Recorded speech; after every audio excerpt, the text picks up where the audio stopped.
Yeah, 4 months early. Let's see. Fantastic. Let's see if it's kicking off. Let's see if it's kicking off. 3, 2, 1.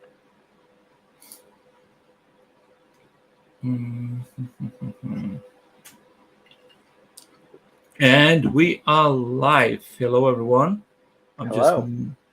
Hello. We have a guest today. If anyone who's watching it, we have a guest from. Oh, where are you? I can't remember. So I live in Vietnam now, but I'm American. All right, so really far away. Yeah, actually, the area that my family lives in isn't that far away from Some Gadget Guy. I think Some Gadget Guy is local to Southern California, and that's the area of California. So here we are, everyone. We have a guest from Vietnam. He's done a couple of videos for us, amazing videos about just showing about Samsung DeX.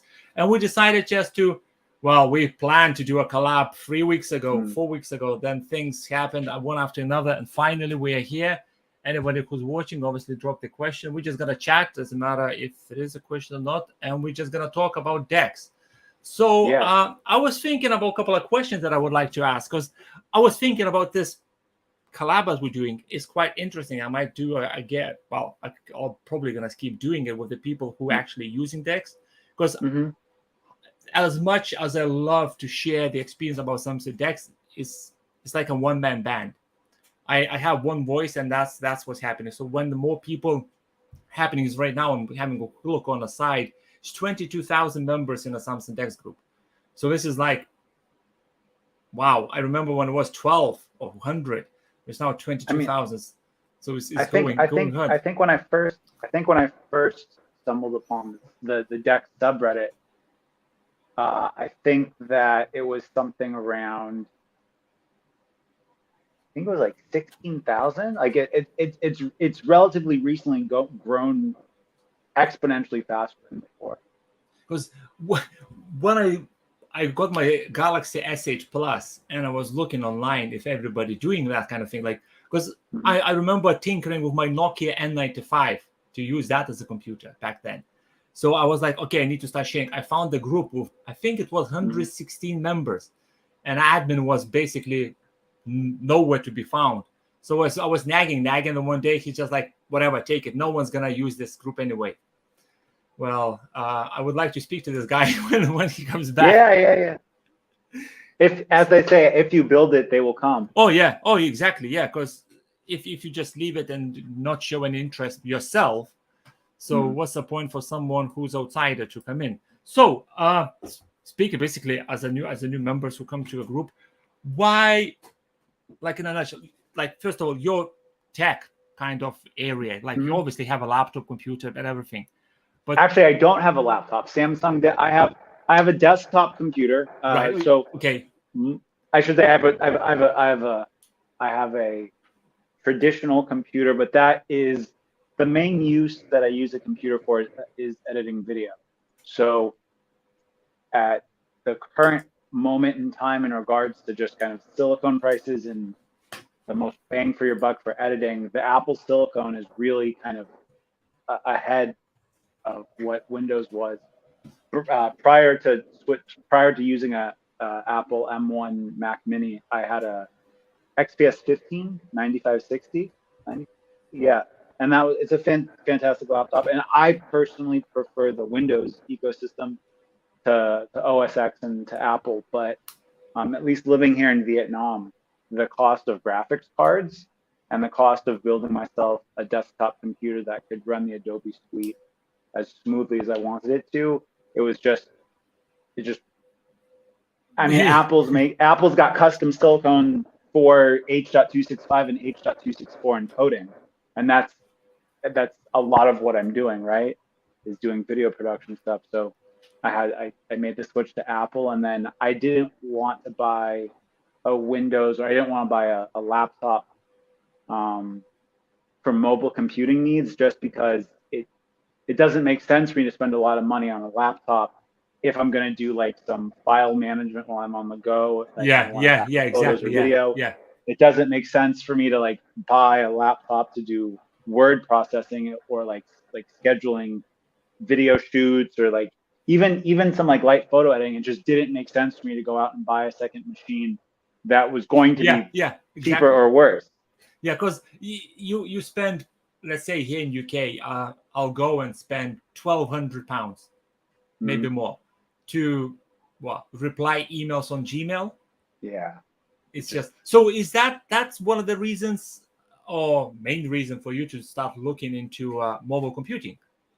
Or Yeah, so I was well aware of DeX, and I was really aware of like I guess you would call it like ultra portable mobile computing, I guess we would call it. I've been aware of it for a while just because my YouTube channel focuses a lot on mobile tech, right? And a lot of the perspective that I've had has been getting the most value out of your mobile tech purchase, right? And before that took the shape of reviewing a lot of Chinese phones from like Xiaomi and whatnot. But the reality is that all of those phones are still using kind of USB, or at least Xiaomi phones are still using USB 2.0.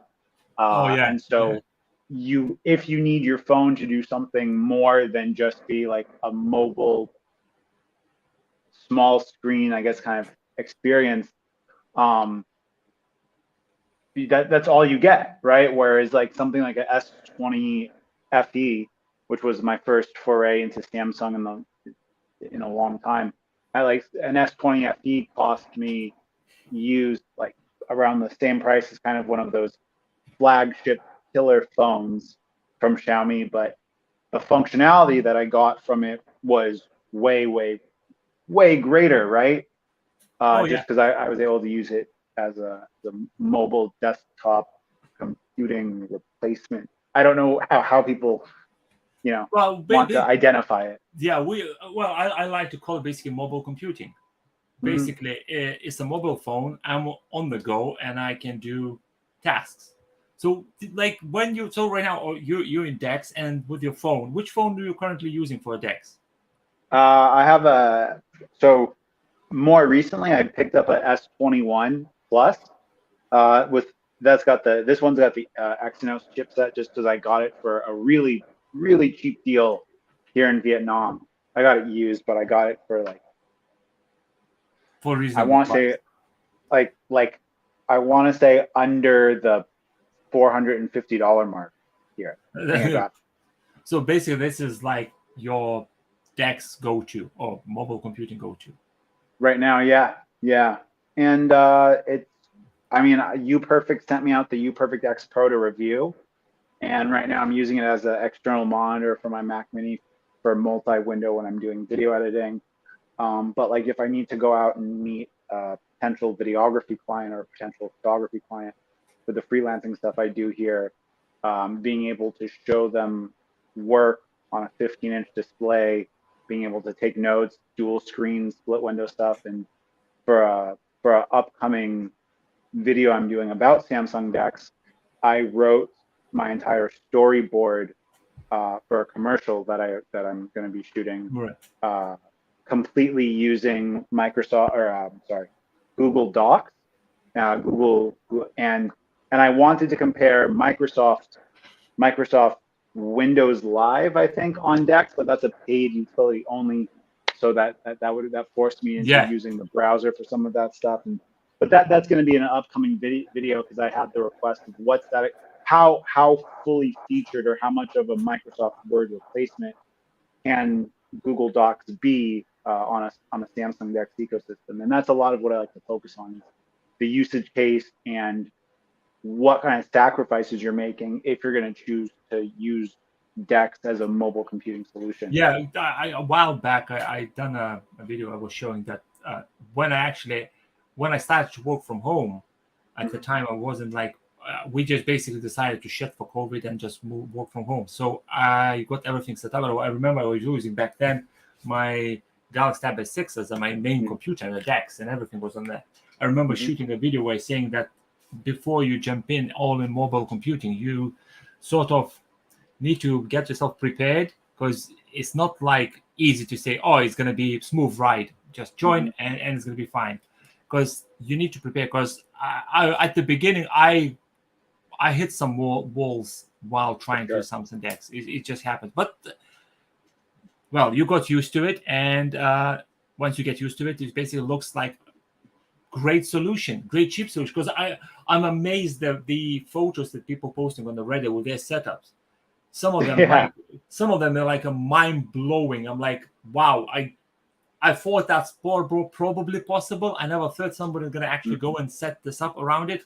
But yeah, anything I would say the Samsung is not actual just Samsung DeX. It's probably more mobile computing. Anybody who has that kind of functionality just brings, especially today, like you mentioned, like all the prices and the chips and everything is like stupid prices. Well, People I remember. Oh, sorry. Go on. Sorry. People has a phone in the pocket already that enough to write an email or write a script, like you said, or something.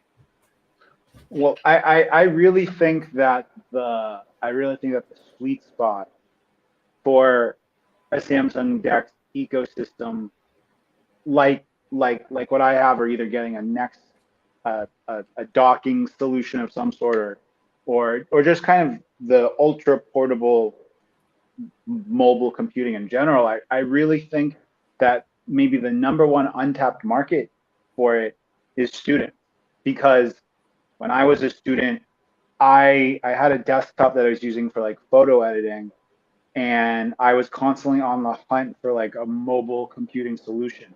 I had like whether it was like old Android tablets, like circa the Nexus 7 days, and having a I keyboard remember, cover. yeah, I still got some of my old Nexus tablets. Yeah, or something like that. And like the reality is that, man, to have everything instantly backed up as long as you have an internet connection, which on a college campus is pretty kind of universal. Yeah, it's To have that kind of like always connected, always backed up, you never have to worry about an essay or classwork getting not saved, deleted, something gets unplugged. Like it's just backed up in the cloud, right? And then having always connected device gives you the mobility to really work from more places. And I feel like for students that want to maybe do some like casual gaming with Bluetooth remote, like Bluetooth controllers, that need to do word processing, essay, even light photo editing, I don't know of a better one-stop solution than Samsung does. Yeah, and they already probably have one. They already have a phone. It's just the thing that when the people like friends asking what kind of computer I suggest them to buy, or just in general getting questions, the thing that what I take out of all the questions is that the PC, like a computer desktop or a laptop, or let's say everything, Mac is for everybody in one pot, but everybody takes that if you need to do you need to get the things done, you definitely need a tower. If you need to get things done on the go, you definitely need to buy a laptop. No one thinking about like a third solution or out of the box solution, which is basically mobile computing. Because on the go, yes, you can probably edit 4K video on the go, but then you need to, I don't know, get super Raptor something laptop that has like a GTX 3090 inside. But everything, like when I go on Friday, basically where work is 24/7. I can't really just like hours at 9 to 5, but sometimes I need to do some things after hours. And on the weekends, like a couple of weeks ago, we went with the family for a walk in a next to us is like a beach, and I had to do things. I had to basically fix a couple of things. I had my Nextdoor 360 with me. I managed to remotely connect to my home PC and get everything done. I wasn't really need to buy 1,500 pounds. But majority of people think that if they need to do things on a go, they need to buy a laptop. And that's the thing with the students, when Microsoft, if they're going to push for that, it's hard to persuade them when in the head you already made up your mind that if you want a device for your student things, it definitely needs to be a laptop and definitely needs to be a Mac. Well, or Chromebook, but Chromebook is more for schools. Chromebook is more for schools. That's where Google is killing it. But that's the thing. I think DeX is more like it's like collecting stamps. Not everybody collects stamps, but you can find other people who collecting stamps, and you can find like your own friend, your own circle of friends that interested in the same thing. That's I think what the DeX is majority is just not everybody that easily will jump in. What do you think is the biggest barrier to entry for DeX? Yeah, like for people to like to go from the to go from the to go from using their mobile computer being a phone in this case as just a phone versus looking at it as something more. That like example would be a couple of my friends and probably even my missus. When they need a computer, I think their computers like a laptops and computer towers as being in circulation or mentioned or just everywhere for like 10 years, 10, 15 years, probably more. It's like baked in your head that if you need things done, you need a computer. Or if you need things done on the go, you need a laptop. And when you're explaining to someone that your phone, like I remember, I think I already told this story on a live stream, but I remember I went to a shop where you can sell the stuff and get the cash. It's like a recycling kind of thing. And the couple, husband and wife, was selling their Note 10, I think, back then, or Note 20, because they needed money to buy a laptop. and I said, where is the laptop going to be used? Oh, we're just going to plug into a telly, and we're going to use like on a TV, the laptop screen, to watch YouTube and Netflix and whatever. And I explained that the phone can do it, but they haven't realized. And I think the barrier of the DeX is everybody already like baked in the head that if I want to do a stuff, I need a computer, Windows or Mac. And it's not like they're afraid, but I don't think they're willing to go and try something new. So that's part of like why hold on a second. I'm just pulling something out right now to talk about this.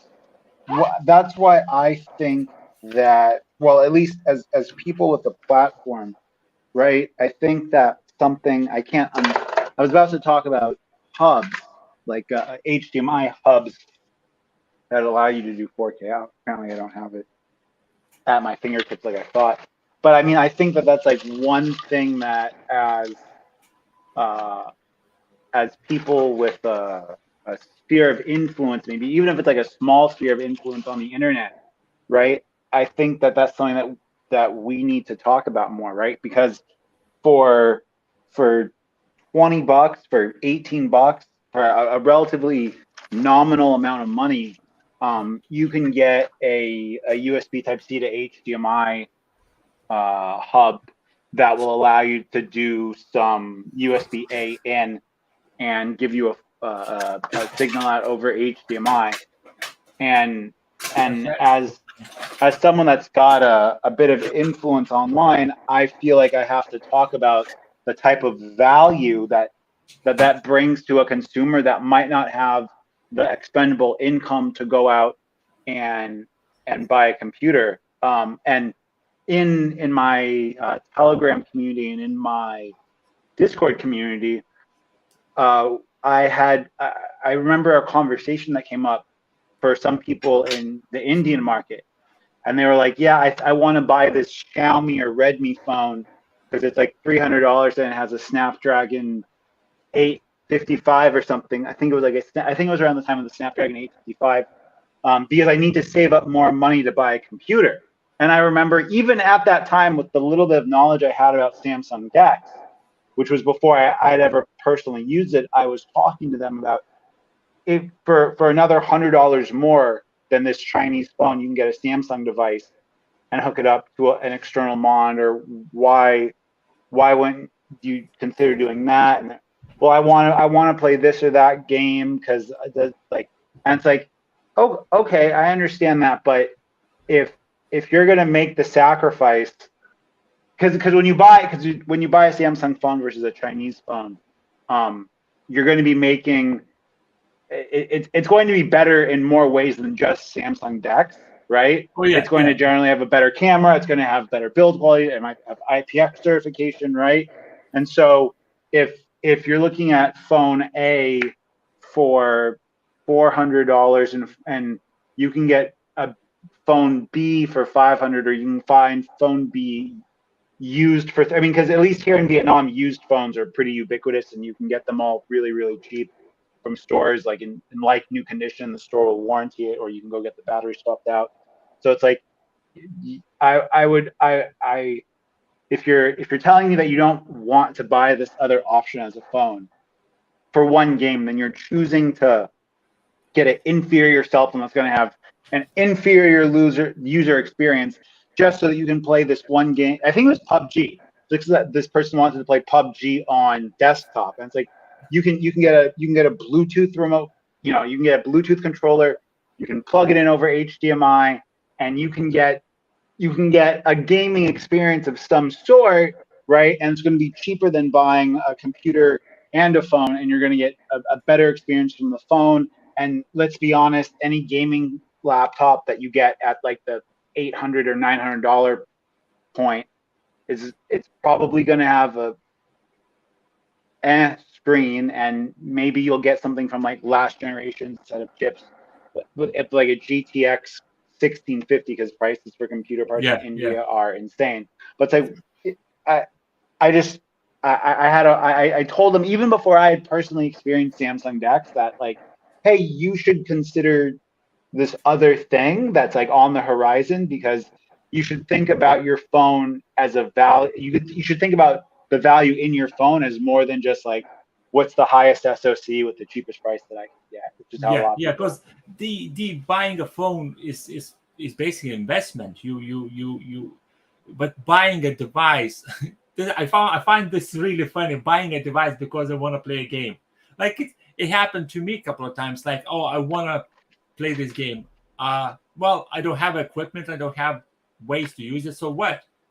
It's not like I'm gonna cry right now because I can't play it. But yeah, this is weird things. You were speaking about the dogs things or hubs. Yeah. This one I picked up a while back from the Amazon. Okay. A while back. It basically has two USB Type A ports, a charging port, and HDMI at the back. Mm-hmm.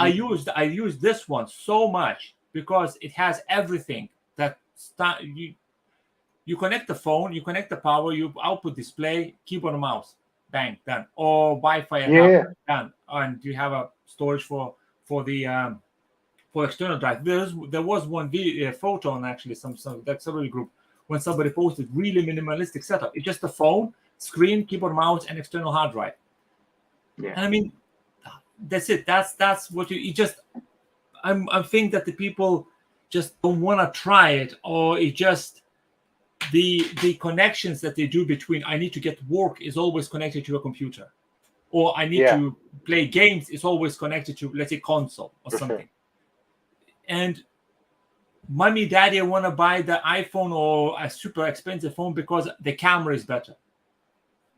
Yeah, I mentioned this so many times. I don't care like if my phone has 10, 20, or 2 million megapixels. All the photos I ever took, it probably will take. It looks great. Okay, videos, a different story. Videos, 4K, 1080p is different. But photos, it drives me crazy when the people buying a device because that one feature, I want to play PUBG. Oh, sorry, a computer. I want to. Yeah, it drives me crazy as well. It's like, and actually, I reached out to UPerfect because I'm going to be doing a trip back to the States to do some filming. And hopefully they get back to me. I want them to send me their new mini, the UPerfect X Mini, I think it's called. Just because for me to take my UPerfect X Pro, that's too big of a form factor for me to fit in, because I have to take like 2 camera bodies back and like a Pelican case of lenses and an external monitor. But I'm looking to Samsung DeX as a solution so that I can back up all my SD cards. All right. And because that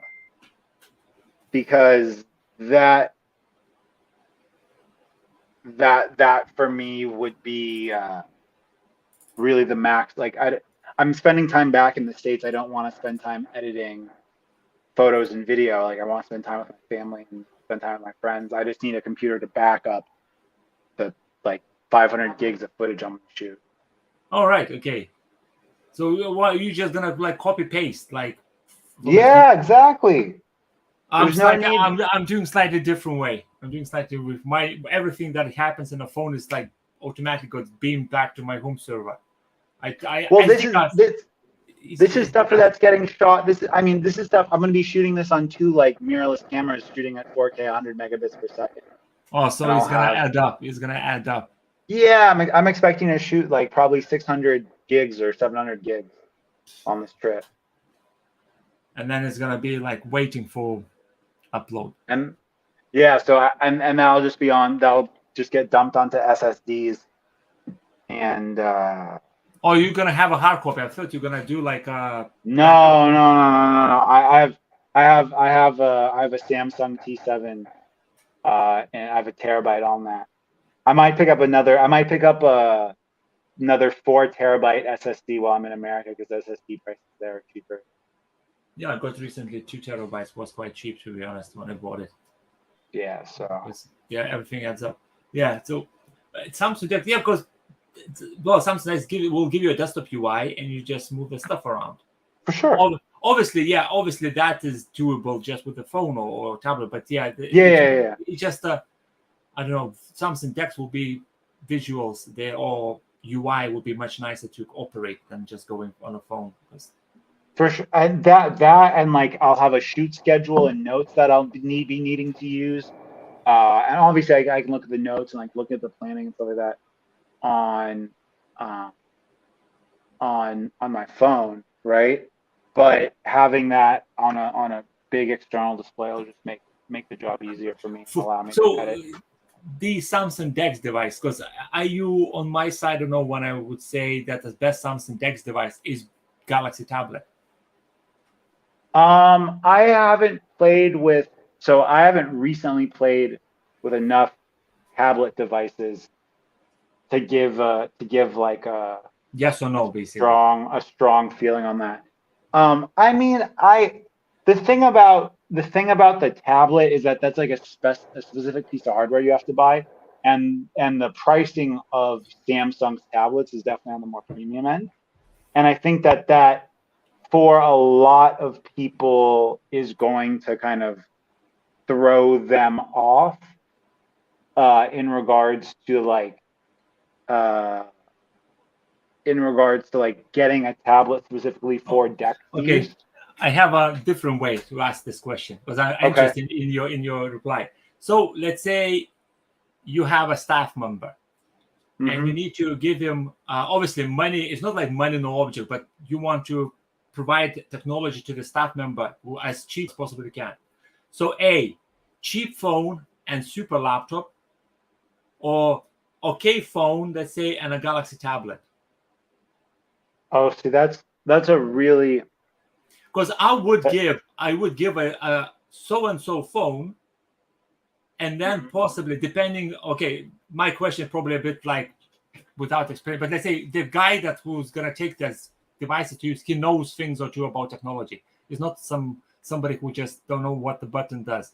But I think I would go with a decent phone to get the things done, and probably a Galaxy tablet, because then I would expect him like it's not like a graphic designer, but probably like a more administrator kind of thing. Because I was thinking about this a couple of days ago, and it's like people going or companies going spending money and etc. on the devices, because all this topic I got reminded by I was going through my Google Photos, and like it goes back to my day one, and I seen a screenshot where I took that there was like a hot desking office created somewhere in Asia where people can arrive with their phones. I think it was Huawei phones or something.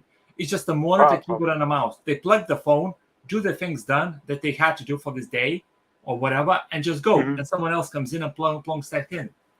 So I was thinking about if I was owner of the company and there's 10, 20 staff members, I probably would give them all a decent phone and a Galaxy S8 Plus tablet. Sorry, Galaxy Tab S8, because then they have their computing power.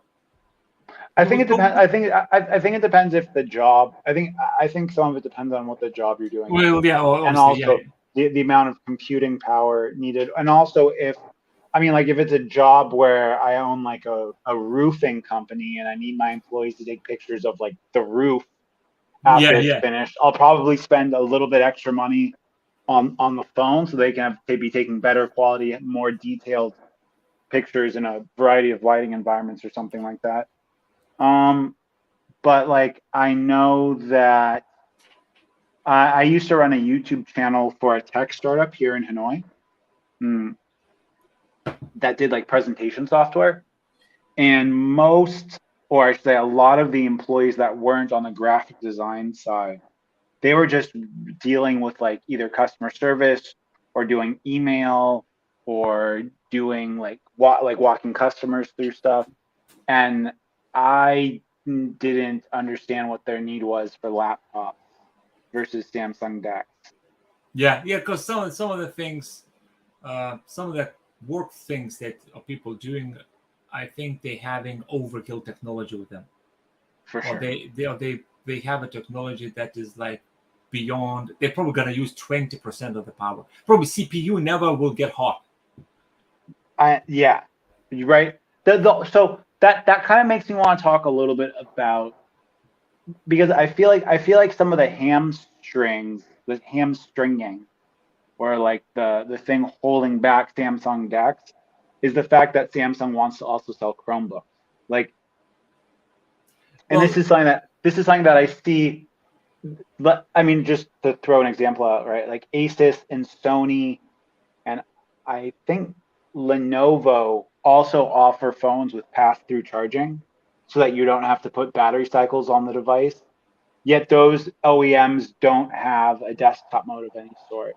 And while Samsung does offer you protection to keep your battery below 85%, they offer no kind of pass-through charging option as a long-term solution for users.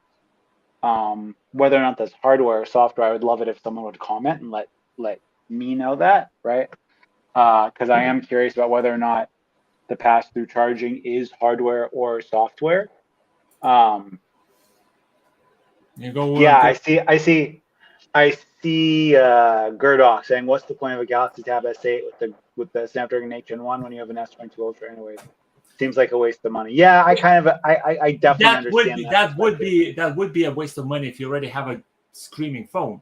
But I For mean, sure. when you have this bad boy in your pocket, and you say, okay, Lumia 950 XL doesn't cut anymore. I need a computing device. Do I buy a decent phone that I can make phone calls and the Samsung Galaxy tablet with all singing and dancing, or a super phone and somewhat computer or Windows machine?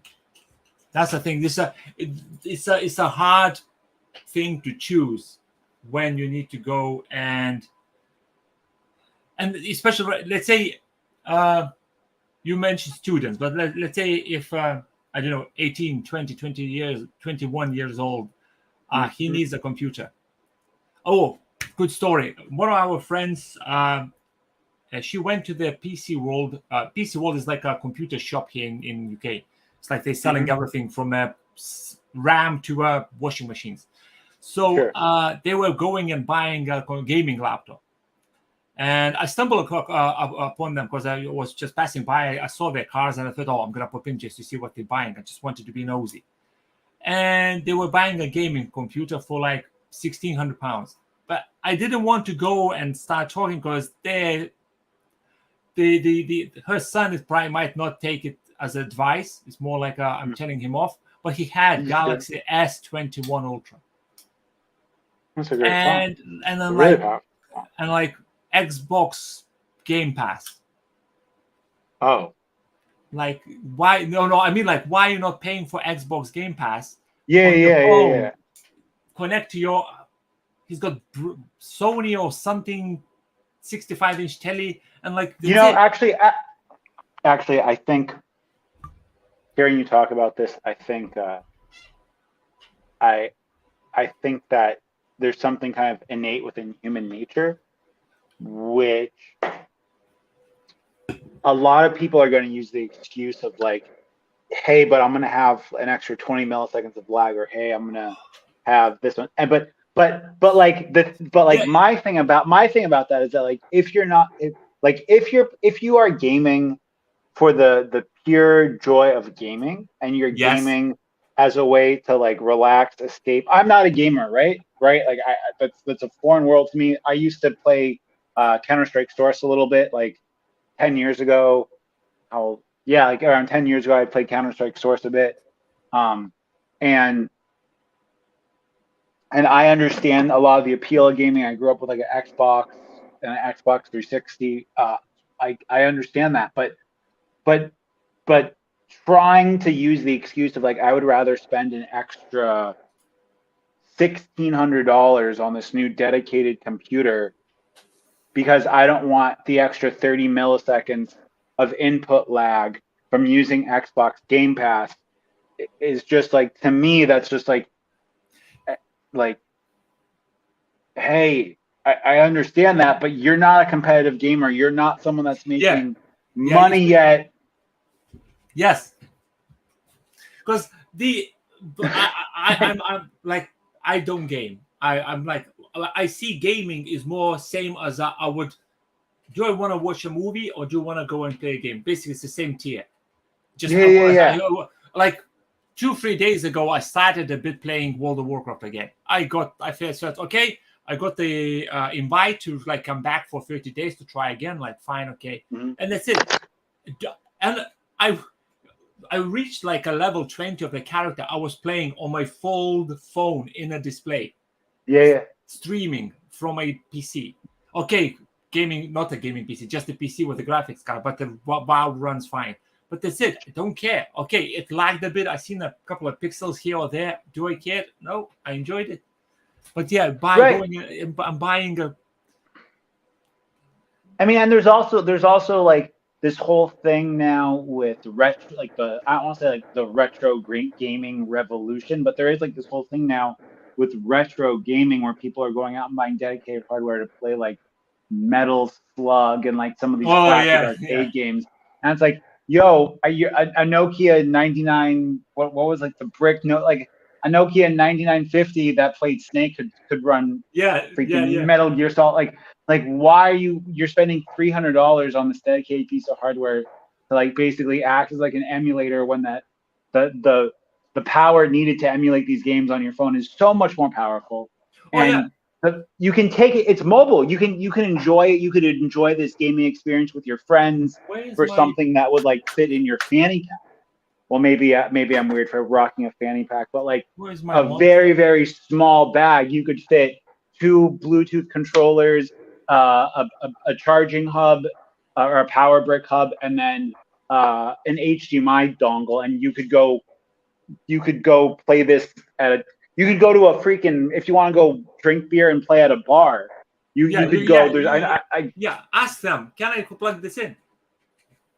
Because Right. I've done so many times in when we went on holidays and stuff in hotel. I just plug my phone and that's it. They're like, oh, Yeah. do you want to? It's gonna cost you like whatever money extra per night if you want like a cable TV. I'm like, freak this, I don't care. I just need a Yeah. HDMI and that's it, and I get this thing going. Yeah. And And I but mean, yeah, and retro especially games is going up now. Retro games is like, especially on Android, you have things like Kodi. Is that yes, what it's Kodi, totally. right? So like you don't need to go buy a Chrome. Like you literally have a Chromecast. You have something that's 10 times more powerful than a Chromecast in your pocket. But everything goes back to the point. One thing always connected to another for majority of the people: work, bang, computer, on a Well, go, it's just laptop, gaming I think console. I really think that I I think that it comes back to twofold, being like the manufacturers of the hubs and of the peripherals needed aren't selling their product as a gateway to a mobile computing world. They're selling it for people that are using them with laptops and using them with dedicated computers already. Nintendo Switch. Nintendo. Yeah. And so I think that there is a market, or I think that there are better ways for these products and peripherals to be sold to change the way people consider them. And And then also, I think that part of it falls back on people like myself that do review phones and do review mobile tech to talk about the value that a device brings and more than just synthetic benchmark numbers and the MSRP of the phone. Oh, I can remember last time when actually I looked to buy a device because of the benchmark numbers. I remember I was a bit like crazy when I was like back in, I think it was S7. I think it was S7, Galaxy S7 a while back. Back then, I'm like, okay, I need faster. But right now, like, well, to be fair, part of it had to do with the compute power and how heavy of a skin was on Android at the time, yeah, right?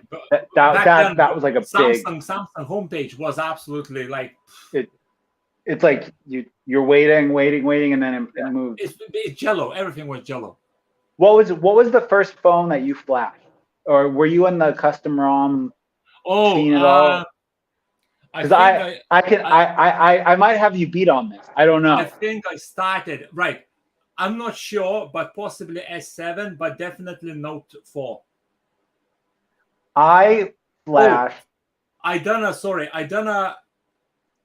remember I done a custom upload of Symbian OS, and I messed my phone up of Nokia N95 because I wanted to get a free maps, and I messed up the phone. And I remember I throw that in a bin, and I bought.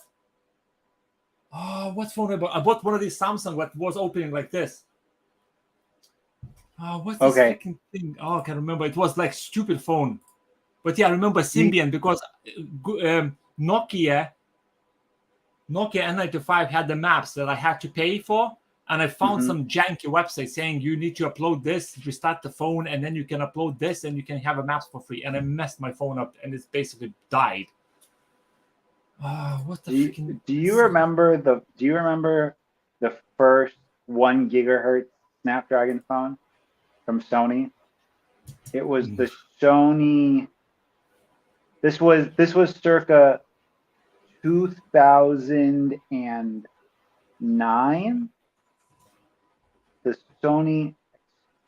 Someone in the chat, if you can look this up. I think it was 2008, 2009. It was a Sony Xperia of some sort. It was one of the first devices to have a 1 gigahertz Snapdragon processor. I remember. Add to the stream. I think that's the phone.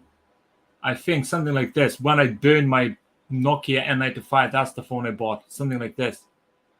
Was stupid gimmick. I found this online. I decided this is like a great device. I went and bought it. I used it for like 3 months.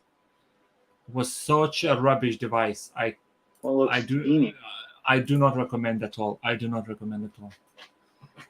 But this, I remember that the stock ROM that was on the Sony device was so slow. This was before. This was kind of before. I mean, this was one of the first 1 gigahertz devices. So I think it was like a single core 1 gigahertz Snapdragon chip at the time. I don't remember what it was, but I loaded CyanogenMod on it. I think this was like 2000. This might have been 2009, 2000. They done a couple of things for Note 4, if I remember correctly. Wait, hold on. First 1 gigahertz Snapdragon. Because I remember, Note 4. I flashed, reflashed, and brought back to life Note 4 so many times. I can't remember. Oh my God, this was even further back. This was like the Snapdragon 8250. So no, this was back in 2008 because this device was released in like 2008. Yeah, so I was flashing and doing custom ROMs on phones back in 2008. I mean, that's I messed around with Note 4 a lot, and then I decided not to because I thought I lost my Note 4 so many times because honestly I was impatient. If something says it's loading for like 10 minutes, I think it's dead, but actually no, you need to wait 12 minutes, and I'm just.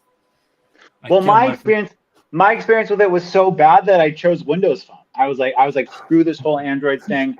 Windows Phone runs so butter smooth. Like out of all of the things, no one gave Windows credit for making an operating system that felt consistent, and Windows had a operating system that was consistently smooth throughout all of the parts of the UI. It wasn't like some parts opened and closed fast. No, everything felt like it was moving I at a was similar about to speed. demo. I wanted to demo, but my 950 XL Lumia died, so I need to check. But yeah, even right now I'm using that once in a while. Obviously, it's made more for like making calls and text, but it's still okay. Their app store is not like the greatest. It's like you go there and there's like a game loft. That's what killed them. Yeah. Ultimately, that's what killed them. Yeah, because developers basically. Microsoft apparently plan to release some software in between that you can upload the code bank spews out the Windows device compatible, but never happened. I really think that Microsoft had the right formula at that time. Oh yeah, with Continuum, yeah. Well, the Continuum, but also just having the Windows Phone certification, I think it was, for devices, that like the devices need to meet a minimum specification in order to run Windows Phone. Otherwise, it wasn't going to get like this badge on it, and that way, I mean, it ended up with all of the devices having basically identical hardware, and then having some very slight and subtle variation in regards to things like cameras, screens, battery size, wireless charging, and whatnot. But the fact is that they were able to ensure a very consistent user experience across the entire line of Windows Phone devices. Because that's what the Google Chromebook does. I remember Google said basically Chromebook back then was 1 gig of RAM. I think it's 1 gig of RAM or 1 GPU. No, I know now like Asus is doing that with their new laptops. There's now like this new Chrome certification program for some of their laptops, but the way Microsoft did it, it was just like, hey, if you want to run Windows Phone, you need to have this minimum spec. You can have something above it, but you can't go below it. Yeah, and this is so that we can ensure. This is so that we can ensure everyone's devices run smooth. This is so that we can ensure that everyone's devices are responsive. And so that's what I loved about it. But unfortunately, people, I wonder if anyone in the group chat Windows has experience with it. Windows, I sort of missed the Windows. Like I'm still using Lumia phone to make phone calls, but yeah, I think they had everything. I've back then when they started to show a continuum, I wasn't really like paying attention. But now thinking back, they had probably the best, not the best opportunity, but if Microsoft was keep going straight line, they would be much better today than Samsung DeX is. Because Microsoft for me is a productivity king. Because Microsoft is basically everything. If you want to be productive one way or another, you need to use a Microsoft software or Microsoft product. And it is, and I think thinking back right now to the Continuum days, it's just they were ahead of the time. I think I really think that Microsoft screwed up in regards to their corporate sales and their B2B sales for the Windows Phone. Because and the reason why I think about that is that now, with kind of the ubiquity of the iPhone in the corporate world, right? That like if you have a bunch of employees that aren't super tech savvy, just buy iPhones for everyone because it's the most intuitive and simple to use. But the reality is that within iOS, you can have a very different design language from app to app to app, right? So you can have one app design language that's very minimalistic and very flat and very like Material U. You can have another app that's got a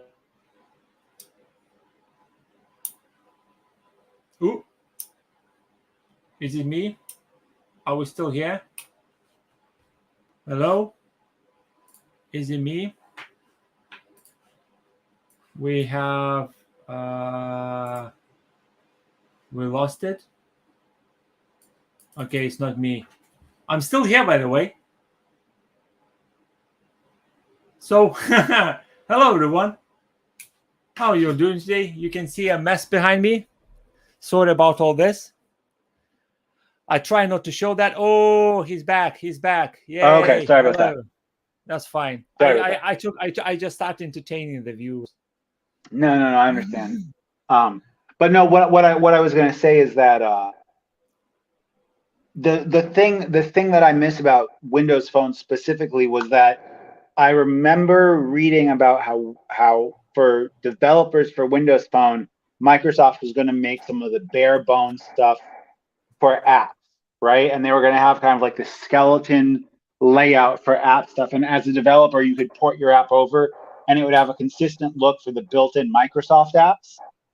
And and now thinking about that, being able to have consistent design language and like, if you remember with Windows Phone, you would have the top header that'd be like this more bold text, and you could slide right or slide left. Yeah. But having a third-party app that would actually like integrate that design language into the app would make it so simple. Yeah.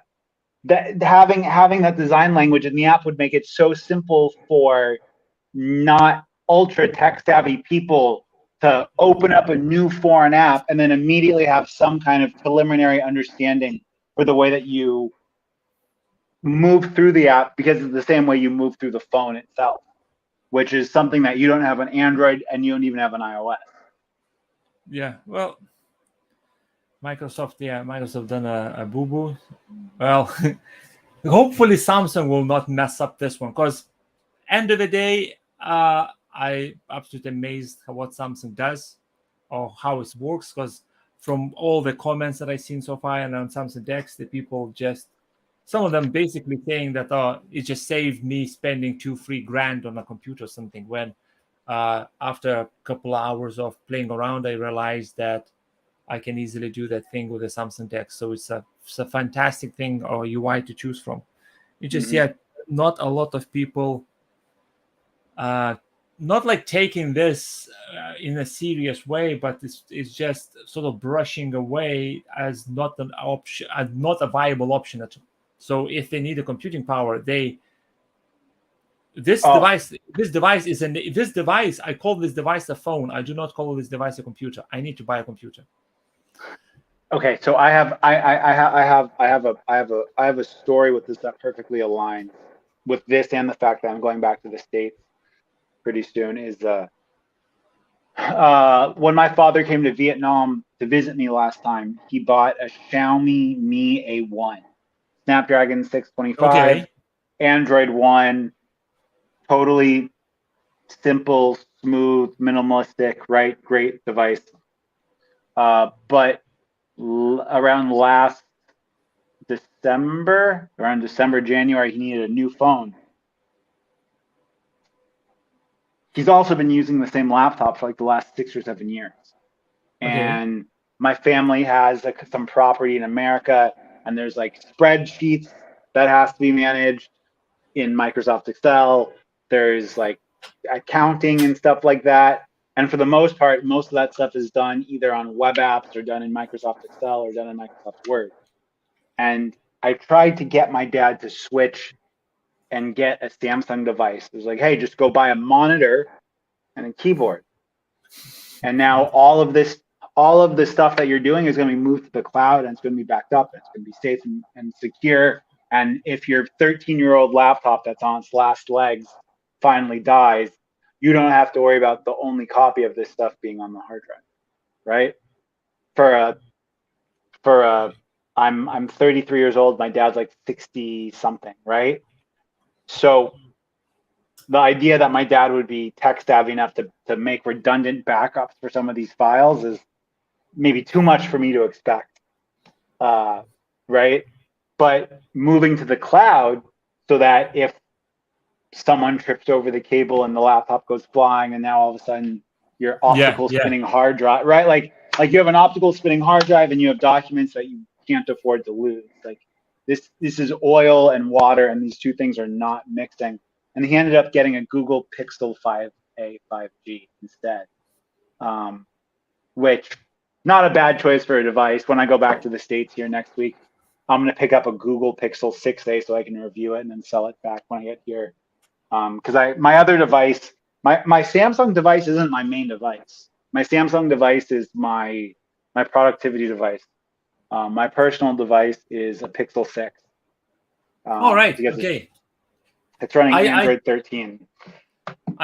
My phone for work and everything is a Fold. I'm basically using everything. It's just I try to have two like app windows. Mm-hmm. So I know that the first one is me and second one is my work. So sort of thing. So because I'm okay to have like multiple, let's say, okay, Tab S6, Nextdoor 360, the Dell computer, etc. But the phone, I always somehow wants to keep one. Even sometimes my photos gets mixed up and I look on my photo backups, I can see the screenshots or photos from my work being uploaded there. But yeah, it's so Pixel. Well, the Google was doing this Windows, not Google, not the Windows, the Android UI thing a while back. That's sort of, I think, died. I can't see anywhere anything mentioning. I mean, I just love my Pixel because the camera for it is absolutely foolproof. Like the camera for it's fantastic. Battery life for it is pretty solid. Really, it's that I don't want to always be accessible on both my phones. And here in Vietnam, it cost me, and here in Vietnam, it cost me $4 a month for on one phone I get 3 gigabytes of data a day, and the other phone I get 2 gigabytes of data a day. For $4 a month. With the data, especially and like fast. All right, like we might be we might be a develop. It might be we. It might well my. I'm married here now, so yeah. But like I'm regularly getting 100 megabits down over LTE, and that's $4 a month. That's $4 a month. I can guarantee that your speed is much faster than what I have when I go on LTE. I definitely, but the data, because I'm always messing around with. Let's say I'm going somewhere, I need to wait. I'm always on the phone, remotely connected to my server, messing around just to try new things. Even right now, I'm thinking to convert my Galaxy Tab S6 because this is obsolete. Because I want this to be my home server. So I'm thinking how Android can become a server. So I'm walking around and I cannot live with at least, well, right now working from home is a different story, but remember I could not live a day without like 5 gigs of used a day on my phone. So I had unlimited data back then, and I was doing 150 gigabytes of download on my phone. And people were asking like, what are you doing? Are you like downloading torrents or something? Because I was using constantly, but the data speed, your data speed is much faster because I don't get that in UK. Okay, so this is the crazy thing about the data speed here, because, and I don't want to really talk about politics too much, but because Vietnam is a central one-party system style of country, right? The one party, the Vietnamese Communist Party, because it's because most of and a lot of the industry here is centered around the central government. That means that like the central government has a stake in a lot of these mobile providers. Oh, right. So this means that A, their service is pretty cheap, but B, the number one cell phone carrier in the country is essentially the Vietnamese military's cell phone service. So you can be out in the middle of nowhere. I'm talking about totally like remote, isolated in the mountains of Vietnam, right? And get 50 megabits down and like 4 bars. right? Like compared to the United States, Vietnam is, because everything here is new, right? Like the country was closed off to all growth, and Yeah. like up until 1994, there was the USA embargo. So the only countries that Vietnam could like trade with were countries that were like aligned with Russia because of the similar type of political climate between the two of them. Um, and and so the the infrastructure here in some ways is like incredible because it's all like 10, 12, 15 years old. Whereas in America, a lot of the infrastructure moves and evolves slower because we've had it for 50 years, or we've had it for Yeah. 25 years. So for $4, so what? It's like a month. Are you allowed to use 3 gigs a day, or it's like a month? Yeah, So 3 gigs a day. It resets every day. 3 gigs a day. Damn. Yeah, and it's fast data. I mean, yeah, it's great deal for $4. You can't beat that. Come on, SIM card probably costs more than this, but for everybody, 3 gigs a day is plenty. I mean, my missus probably use like 500 megs a day. Yeah. But for me, like probably for you as well, when you're on the go, it's like my phone always briefs something. It's constantly sends ping to my home server to tell its location, battery, temperature, and everything. It's constantly syncing back and forward photos, videos, everything. As soon as I leave the house and connect to 4G, it's pumping back and forward. So at least for me, the one thing that uses up a lot of data is I have an old Xiaomi tablet that I have running Android 12L, and I have it rooted. And in that root, there's a modified AP. There's a modification you can make to Google Photos, so it reads my tablet as a Google Pixel 2, which means I get unlimited original quality photo video backup. So when I'm about to go to America, and this is something that I'll probably end up doing a video on at some point. But when I go to America, I'm just going to nearby share all of my photos and videos that I take every day to my Android tablet, and then my Android tablet's going to sync that with Google Photos in the cloud, unlimited original quality, and then I can edit all of that stuff with the full. I can use because if you have a Google Pixel, you have like a different suite of editing tools within Google Photos. Yeah. Right. But because it's being uploaded from my tablet as a Google Pixel 2, and I'm using a Google Pixel 6 to edit the photos and edit that stuff, I have the full range of Google photo editing stuff that's available to me for free. That's a tricky workaround. It's fantastic though. Well, and it works. I don't know if you use Nearby Share very much for Android, but it works. Not that often. It's so fast. I'm talking about because it's going over Wi-Fi. Yeah. And if both devices are 5 gigahertz Wi-Fi, your transfer speeds are going to be limited on your storage speed. Yeah, because like when 3D printer, when I do some bits around it, so usually I take a photo of the phone. Let's say I want to design this in 3D print. So I take a photo of this on the phone. I draw and annotate with a stylus. Then I connect to DeX. I go to a Tinkercad, editing this. Then I save the file on a specific folder on my DeX setup, let's call it, which is then auto syncs into a 3D printer, and it's like, oh, it's a new file. I'm gonna start printing. And I don't really do like I don't know, maybe once or twice is nearby share, just because I don't know. I feel one of them was we went to the zoo with a friend, so just like I pushed the photos around or something. That's it. But usually my solution is sync thing. Just everything is in sync. And oh my god, if one of them crashes, it's like tech support here, because I need to. Yeah, I mean, for me, like because I do photo and video stuff like more professionally, right? I just pay for an unlimited backup service for my desktop computer. I use Backblaze. Yeah, I was about to say that's the one. Yeah, I've been using Backblaze for 6 years. Mine's I do all the things that we need to back up is backs up to 3 locations, 2 hard drives in here, and 1 goes to my brother in another country via sync thing. So everything like bing, bing, bing, bing goes back and forth. Because Backblaze, I had a look into that. I don't know.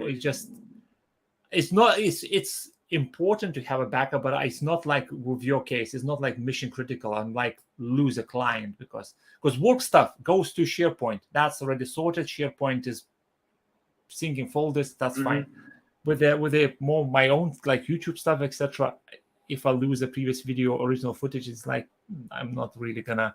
Well, I mean, what happened? So I actually I don't want to plug my product, or I don't want to use this to plug my product. But the one I sent you, the reason why me and my wife decided to bring it to market was because while living here in Vietnam, I've lost 2 or 4 terabytes now from optical drives like falling off the table and stuff like that. And as much as I love SSDs and I love using SSDs for more archival stuff or stuff that I don't need to be constantly accessing, and a normal optical spinning drive is still the most common method for me to do that. But here, I mean, like I have to deal with mold, or I have to deal with like some type of mold or bacteria that's growing on my SSD because of the humidity out here. So even if I do take care not to take hard drives out of the house or not to do stuff like that, I still run the chance of failure happening, which is why I pay for it. Which is yeah. I mean, like I have a Pelican case. I never ever heard that.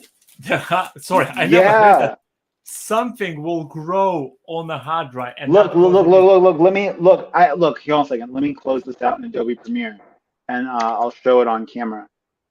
Give me 1 second so I can show this to you. This is crazy. I mean, yes, dropping hard drive, water, heat, yes. Right, because like here, the humidity will regularly get to 95% humidity. So look, I recently cleaned this off with rubbing alcohol, but maybe. So sorry. So basically, inside it gets green. No, inside of it, I get this white fuzzy stuff that grows. Oh right. Okay. And so now I'm spraying it down with rubbing alcohol, but even then, I don't know what the long-term effects of using rubbing alcohol to clean these connectors are. I might just put this in a humidity-proof case. You definitely need a black Backblaze. Bloody hell! Like yeah, so it's like for me the option for me to use Backblaze for like $6 a month or something like that is just like the other thing is that for like 99% of the transportation here in this country, I'm on a motorcycle. So even if I have to take an optical drive out of the house or something like that, yeah, and like this is a developing country. The roads here are not the smooth I connected the dots. It's gonna be a bumpy ride from A to B, right? And so that that's why I have no problem paying for a backup service. Oh yeah, oh my god. Okay. Yeah, I mean that, and that's the thing that if I had only ever lived in the United States, maybe I wouldn't have the same because like I started YouTube before I came to Vietnam, and but I wasn't talking about tech. And then when I got here, I realized that the American outlook on technology and on phones is really kind of sheltered or really kind of one-dimensional, right? And so, at least here in Vietnam, the difference between a $25 and a $45 pair or a $40 pair of headphones, that difference of $20 or $15 is a lot more important here when the average income is like $500 or $600 a month. Yeah, because it's I noticed that from the people that leave the comments, and I noticed that no disrespect to them, but I noticed that if the country is not, it's a bad thing to say, but not like high tech, like it's like not developed. Again, it's a bad thing to say, but it's not like No, it's not developed. developed, but like It's just they choose wisely, and their decisions always or majority of the time ends up to be the decision that I would make as well. If that makes sense, because where in let's say America, I don't care. It's Friday. I'm buying iPhone 13. And because the camera is better. Like, why Android? I heard Android is shit. Like, well, I mean, okay. To be fair, like a lot of devices from Android OEMs are. Well, yeah, they are crap. Well, Yeah. And ultimately, this is what pushed me away from recommending. I mean, I did a whole video about why I can't recommend Xiaomi devices anymore, but at least I feel like in the Android space now, if you want to be delivering a phone that offers a lot of value, to only look at it for the spec, for the dollar, and not at least more like long-term software support, not like functionality to what you can get out of the hardware, is really only one way to think about value for something. Because I mean,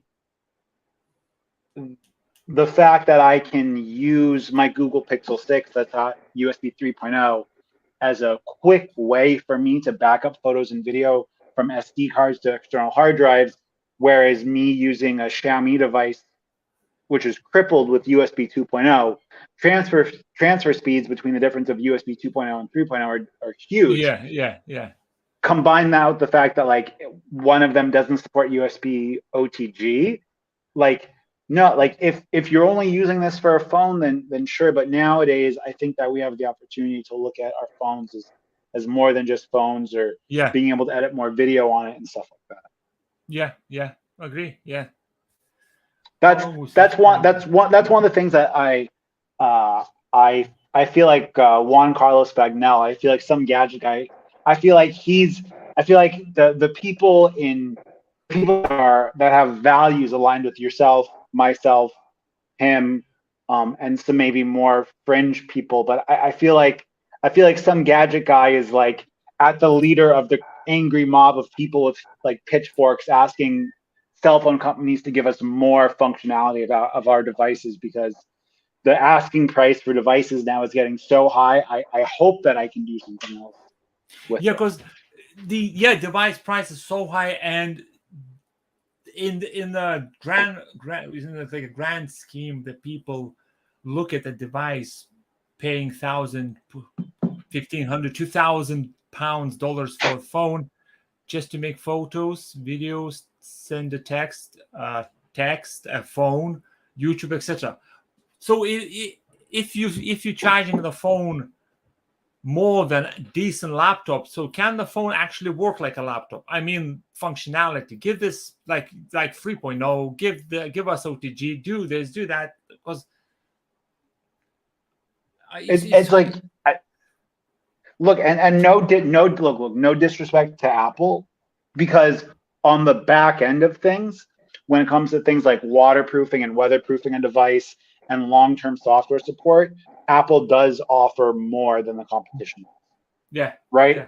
So I find this weird thing with like Android people within the Android sphere of like accusing Apple buyers of like blindly following Apple. But the reality of it is that for a lot of Apple users that aren't buying a new phone every year, they're going to buy a phone and use it for 4.5, 5 years. And it's Apple's job to try to deliver them a product that on day 1,000 or day 1,200 works as well as it did on day one. Apple is really, really far ahead with delivering that, right? Because my Note 9, I probably would still use it if I wasn't given opportunity to go for free. It wasn't even my intention to go myself and go and spend the money, but I was given opportunity, so I went for it. But I'm looking for a phone that will last at least 4 years for me, 3-4 years, because the phone prices is so much. I'm not willing to spend that amount of money on a phone that pretty much does the same thing what my current phone does, unless they introduce something, a big wow factor. So like as someone that I use phones a fair bit to like create video content, right? Whether or not it's for like my Instagram Reels or some other stuff that I'm doing, which as much as I dislike it, I get customers and I get clients through what I do creatively with cameras, right? So when I see a company like a Vivo giving like their gimbal stabilization on their ultra wide cameras, and like when I see a company like Vivo, it's really weird because I really feel like Vivo is kind of pushing the envelope for like what they're giving you in regards to like a mobile camera solution. And especially for video content creators, but whether or not I value that more than Samsung DeX or more than being able to run the newest version of Android, which I am on Pixel, I don't know if I can say that necessarily, but I like it when cell phone companies do try to give you that added functionality and give you that added value in different areas, right? Samsung really tries to give you a kind of more complete experience. They try to give you a pretty good camera, and they give you Samsung DeX, and they give you USB 3.0 and HDMI out over USB-C. Vivo is really trying to push the envelope for stabilized video, right? The fact that they're giving you a stabilized ultra wide camera, which is something that we really don't like. A stabilized ultra wide camera is not something that we see, but it's something that people that shoot video content or vloggers would get a lot of actual real world usage out of. Oh yeah. So I have to throw a lot of respect on companies like Vivo, so companies like Sony with their new Xperia 1, whatever the new Sony Xperia is that gives you like a micro SD card to remove with your fingernail, like that's like cool stuff, right? And I feel like they're doing stuff to really try and offer another dimension of functionality in the kind of a similar way as Samsung is or Motorola is. And that's one of the things I actually really respect about Motorola and Motorola's newest line of devices, because if it's got a high-end SoC, Motorola is giving you their ready for software. I would like to test ready for. I'm just quickly check how long we're chatting, because I booked myself hour and 15 minutes. Right, we're gonna slowly go. Wrap up. Yeah, because usually I say 1 hour, then it turns into like not 1 hour, so etc. So I think final thoughts. What I gather from our chat is basically we are both tech nerds. Basically, we like tech, but I think in both of us, Samsung DeX has a place in our tech life. And I note another thing. Yeah, we look at the DeX, I think, at the same way and same time. It's slightly different because I looked for your videos, and your videos, like what you created about Samsung DeX, is you're showing, as you mentioned in one of the messages you sent me, more not consumables. So like more easy to approach things, kind of way. Because I want Samsung, like in general, I want more people to be using it, and I want as many consumers to understand that while you can do high level home automation stuff or more higher level stuff with a Raspberry Pi, like what you're doing, at the same time, there's a lot of people that are buying computers, right, that they're buying their computer for a specific task, and Yeah, they could be yeah. getting a very, very comparable, if not maybe better experience using Samsung DeX. Yeah, because my roadmap, not like a roadmap, but more like a plan. Yeah, roadmap. Let's say. I'm looking at the DeX because I want to just see the same as I did with rest in peace Nokia N95. I want to see how far I can push it. That's what like a creating service something, because I done these videos where showing a comparison about offices. Like a while back, I done I can't remember, was it 3 or 4 different word processing software apps I'd reviewed, but that was like 2-3 years ago. And I'm more going into this, like how far I can push this, because if this phone if I'm preaching that this phone can be your computer, I want to make sure, or I want to test it, how far I can push this computer before hopefully it will not happen but goes up in smoke. So yeah, I think we're both covering all spectrum of the people who want to see or watch online. You're doing faster. I'm doing slightly slower because my upload rate is not great. But this is my hobby, and obviously, like with every hobby you do when you have time, it's not like my second job, which actually sometimes turns up to be my second job. So what are your so like as we kind of bring things to a close, what are your other hobbies other than tech? Well, dude, like I'm just like to mess around with something that has like microchip. That's how I put this in. if I remember when we got the first computer, I was interested more to find out how it works and how much stuff I can do with it than actually like go and enjoy using a computer. Like my brother used to, me and my brother, we used to swap like kids, right? This is your hour, you do what you want. This is your hour, you do what you want. My brother, in his hour, he used to go and play Need for Speed Porsche Edition or Need for Speed 2 or like all games on the 3DFX graphics card.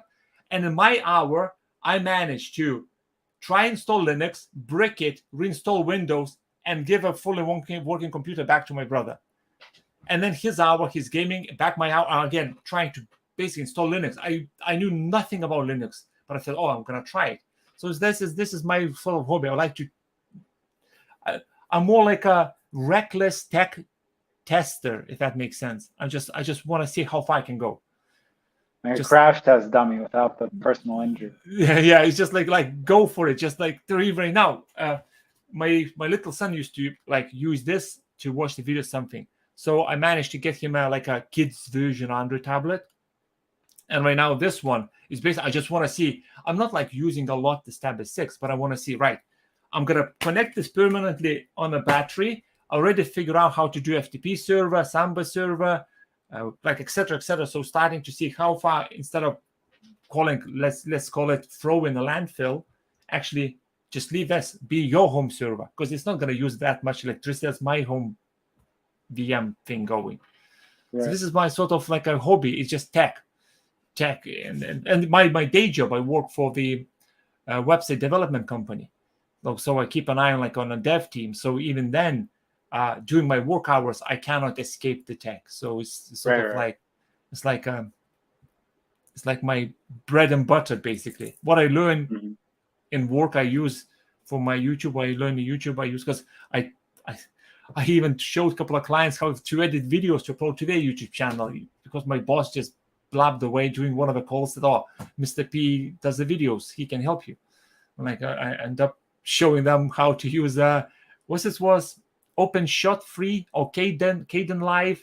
Like they didn't want to pay for Final Pro or anything like that, so I gave them a free version of Edit. How's yours? Adobe is getting $60 a month from me for their service. I can't just justify paying that for my 1 month video or 2 videos a month. Oh my God, Adobe has this feature built into Premiere Pro, and I could not live without it. It's called Frame.io. It's so that within Adobe Premiere, and this is included because Adobe bought Frame.io. So within Adobe Premiere, I have 100 gigabytes of cloud storage that comes with my membership I pay for every month. So within Premiere, I can render out a low quality preview of it that gets synced up to the cloud. I get a link to share. I send that link to a client. That client follows that link. They put in their email, and that's it. From that link, that client can then leave comments on the video I sent them. And those right. It's a similar, comments they're attached to a timestamp, and then that syncs back with me into Adobe Premiere so that I can say, okay, this is version 1 of this video here. And then they send it back to me, hey, fix this at this point. And then within that, I can use that this Frame.io to say, okay, this has been done. I added this clip, and then I can actually type in my comments, respond to them.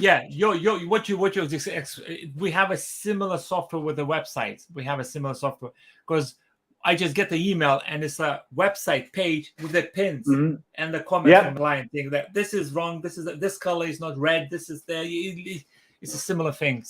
Yeah. And then on top of that, the other benefit that I get from paying for Adobe is that all of my smart collections from within Lightroom are synced to the cloud. And then with them in the cloud, I can then take my Samsung Galaxy with Samsung DeX, open up Lightroom Mobile, do all of my photo edits that I want to on the go from my phone. Those edits sync back up with the cloud, and then the cloud then syncs them to my computer so I can get back home, and then all of my edits that I've done through Samsung DeX on the cloud are then synced back to my catalog from within Lightroom. And that way I can either upload and share to social media, I can share to people, I can create galleries. It's invaluable for having to work in the creative space. Great.